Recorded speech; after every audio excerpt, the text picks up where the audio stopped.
Yahweh Kingdom Ministry says Jesus fulfilled the law of Moses by following the Jewish Torah with them and then replaced it with the law of Messiah. Well, I would word that a little bit different. I would say Jesus, Matthew 5:17, Jesus says that he came to fulfill the law, not keep the law.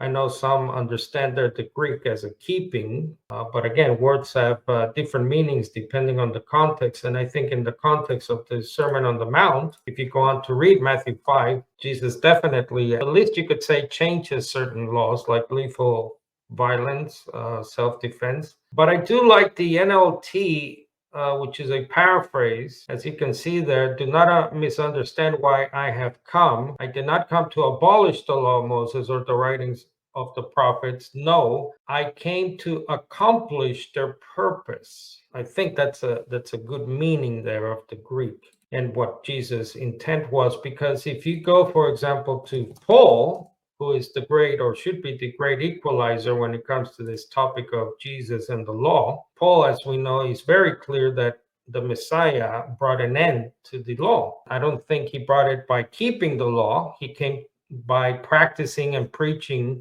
and commanding the keeping of his new covenant law. That's why Paul will talk about the law of Messiah as opposed to the law of Moses elsewhere in 1 Corinthians chapter 9, for example. But here in Romans 10, as you see, very important verse, Christ is the end of the law for righteousness to everyone who believes. In the affirmation, 1 Corinthians 9, Paul makes clear that he is not under the law of Moses, though not being under the law myself. Not the law in question there is in reference back to the Jews he's talking about, because he's subject or under, if you will, depending how you translate that word there, the law of Messiah. That's 1 Corinthians 9, verse 21.